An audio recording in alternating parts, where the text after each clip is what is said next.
Okay, I decided to show you, to do a video of part of this floor anyway. I won't do the whole thing, but I'll at least show you the concept so that you'll understand. Now I have gone ahead, I've shown you, and I've gone ahead and drawn my tile lines in for my diagonal tiles. And so now I'm going to start covering the floor. I showed you my paint mixtures. This is a mix of ultramarine blue plus white. Don't want to totally cover over my chair legs because I'll need to come back and draw them over the paint, but just getting this in here. I want to have wet paint to be able to draw my tile lines in. Now I make the back of the floor bluer so that that goes back. Cool colors go back, warm colors come forward. So that even though we're working on a flat surface, two-dimensional, we want to make it appear to be 3 dimensions. So now as I start coming forward, I start adding, this is a mixture of cadmium orange plus phthalo blue. And this just is starts moving us forward into the warmer tones. And I work around my legs there. This is cadmium orange plus a little bit of my mud, which mud is 2 parts ultramarine blue and 1 part of alizarin crimson. This light comes down here.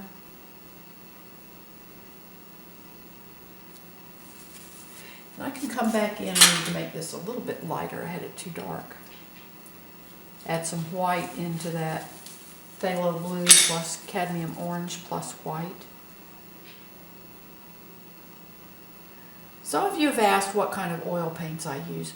Predominantly, I use Winton oil colors, oil paints. They're made by Winsor Newton. They're fine paint. I know people say, oh, well, that's a student grade paint. Well, it's less expensive. Yes, it is. They call it's not professional quality, which is, I think, a way just of the paint manufacturers being able to charge more for their paints.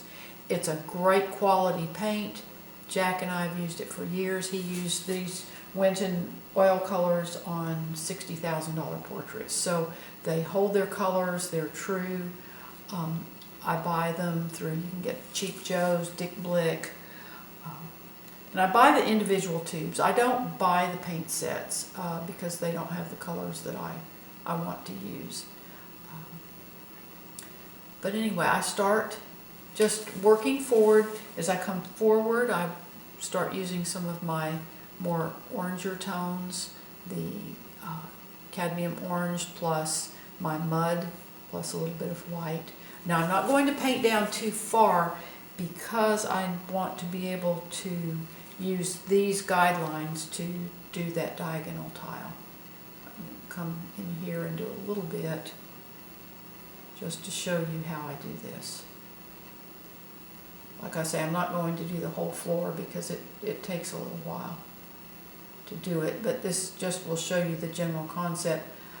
If this were just a regular horizontal tile floor, like I paint the majority of the time, I could go ahead and cover the whole surface and come back. I can eyeball my perspective lines on the tile and get them accurate, but with this diagonal pattern on the tile, I have to, as in my previous video, I showed how I measured it out and all to get my lines accurate. I'll go ahead and cover this over here. Just kick my camera, make sure it's still adjusted and everything properly.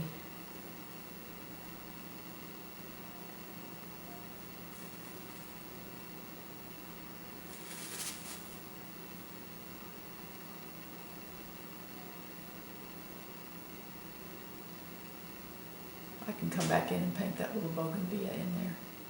I do want that little stem coming down.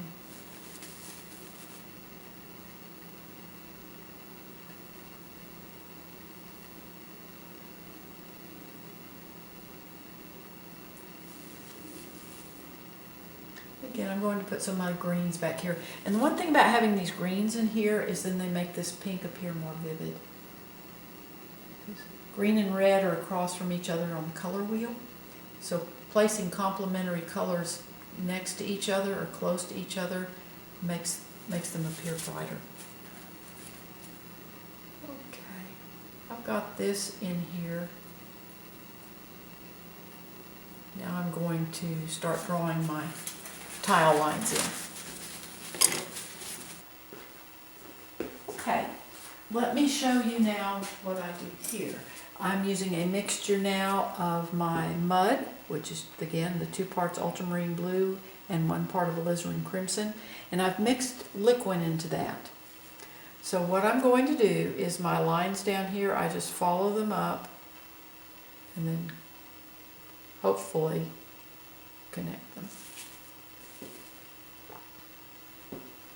This one's going to go all the way up behind the pot. This one comes here.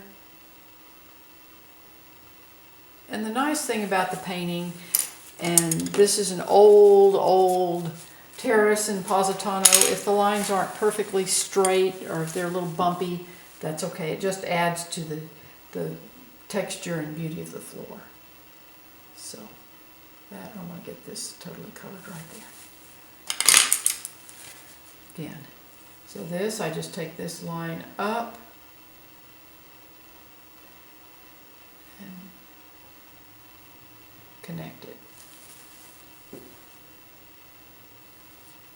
Here.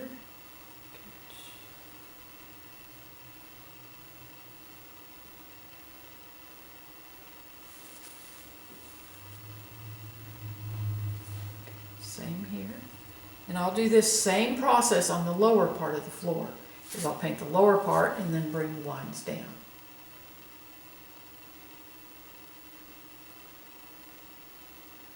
Now I'm dragging my little finger on the canvas to help steady my hand. Okay, we've got another one here. Okay, I go up.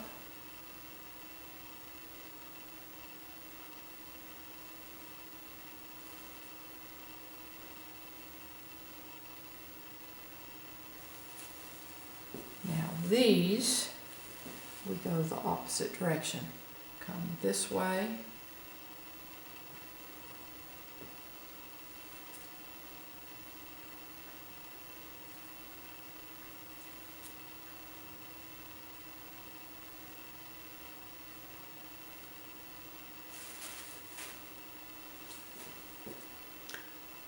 I went a little bit up, so I need to, that's the joy of this, you're working wet into wet, so you can erase by just coming back and painting over that line. Oil paints are very forgiving. If all else fails, you can scrape it off and start over. I mean, I can even, on old paintings, I can go back and scrape it down and repaint areas if I want to.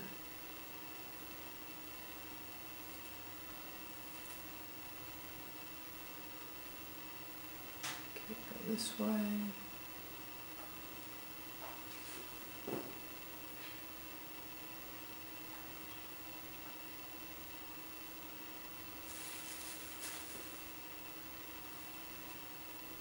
This. That one I got. Yeah, that looks good. Okay, now I have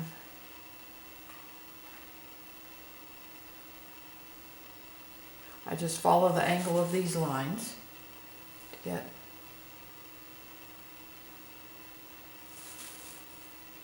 to draw my line.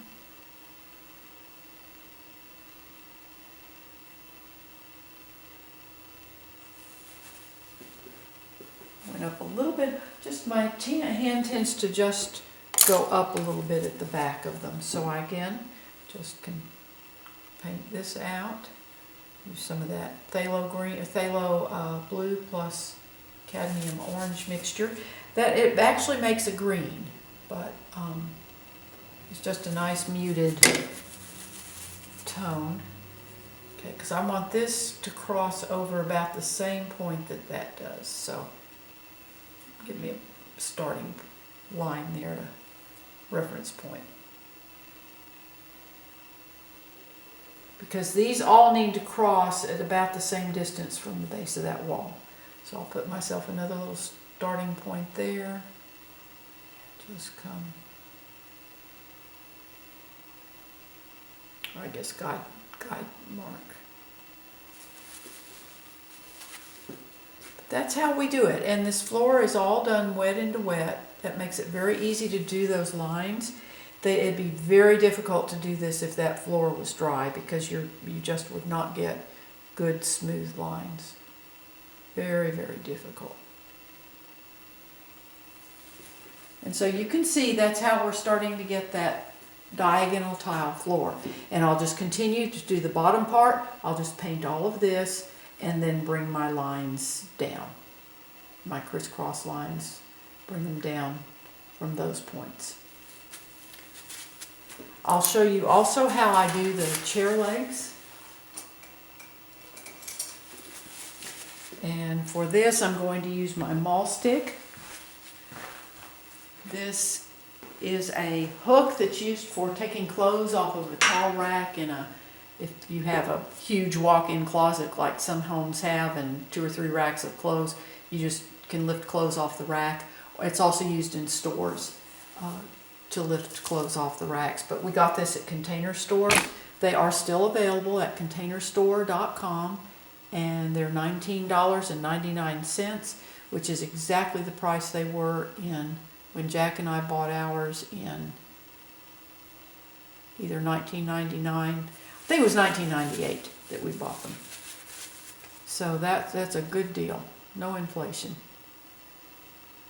That might be a little bit long. I think that's a little too long. This needs to end about there. But that's how I do the chairs, is I just bring those legs down over my wet paint. Like on this back leg, some of that floor paint kind of mixed in, which is good because it just makes it fall back.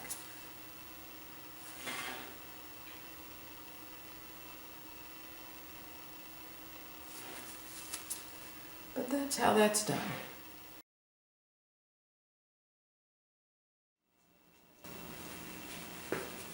Okay, I'm going to try to show you how I draw the lines into this, for this diagonal tile in the last part of the floor. Now, I showed you a picture from straight on. This is from an angle, so the perspective is a little bit skewed, but I have gone ahead and covered the rest of my floor. If you'll see, I brought even some muted pinks down into the floor to reflect the bougainvilleas. The chairs, there's some little dark coming down from the chair legs. I want to give, and some blue underneath the pots, I want to give the feeling that there was just a little summer shower or spring shower, and the clouds are moving out of the way, reflecting the sunset. And so the tile is wet, so it has reflections. And there's a little glow from the sky, from the setting sun, over into this left side of the terrace floor, because the sky above that is lighter. Over here we have the darkness of the pots and the bougainvillea coming down in, so this side of the floor is darker. So we're going to have a little lighter spot here. So you'll notice along the bottom I've made little marks, and that's the ending points of my lines that are coming in at a diagonal.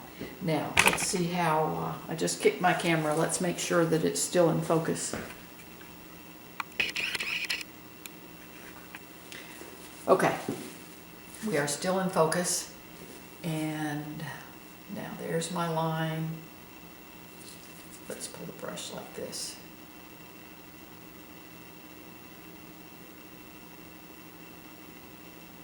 And again, these are old ancient floors. If the lines aren't exactly straight,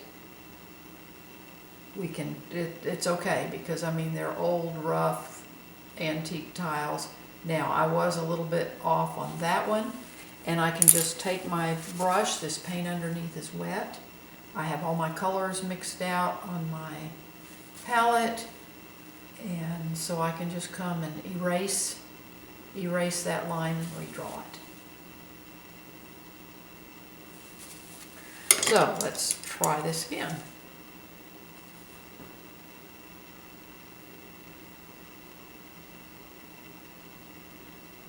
But by establishing that ending point, it really helps because I've already done all the perspective and everything, and that then gives me guidelines. Hard doing this and talking at the same time, but let's see, I think we're on the right track here.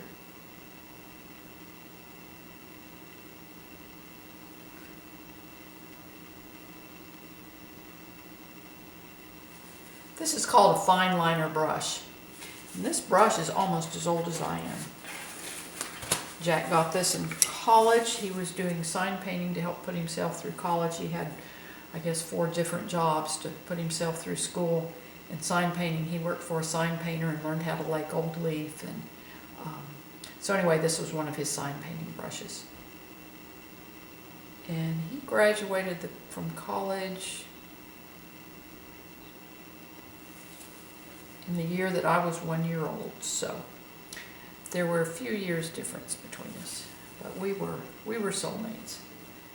Okay, now this one.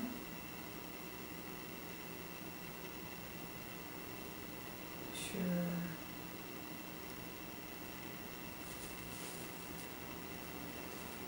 I'm on the right track here.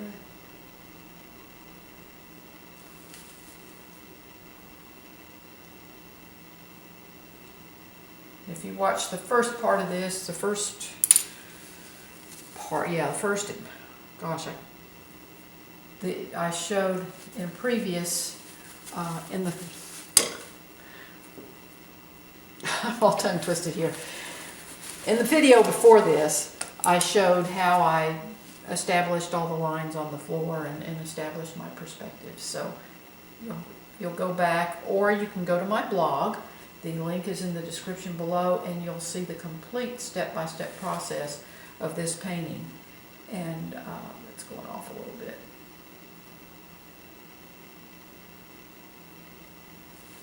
But you'll see how I established the perspective and everything on this. So just go to my blog in the link below, or go to the video preceding this one, and you will see how the steps before this. Say it a minute. Okay, there's my line.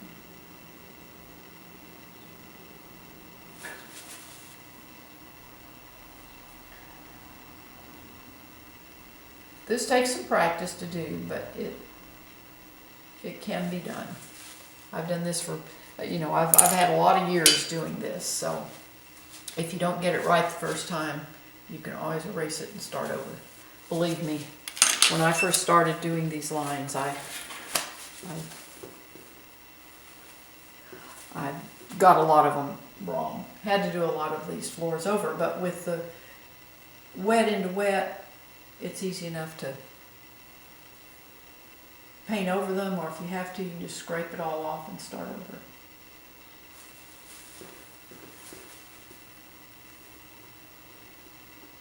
So that's how we do those lines. That one will up a little bit at the end. Again, it's very easy to paint out your mistakes.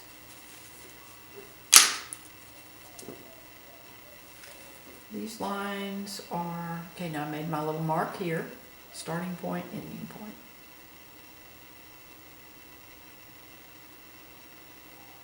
These are a little easier because I can see where my point is. Actually, that one goes up a little bit, but I can go back and correct that. But this shows you how I do these floors. So that one needs to be down just a little tad.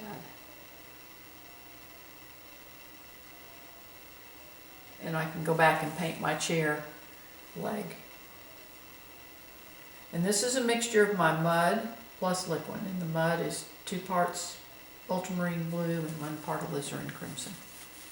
So anyway, I will show you at the end of the video the floor after I get it done. And I just thank you so much for following along, for watching my YouTube videos. Please subscribe to my YouTube channel. You can also subscribe to my blog, and again, the link is in the description below. And if you have any questions, you can feel free to ask them in the comments section. So you have a wonderful, wonderful day, and thank you so much for following along.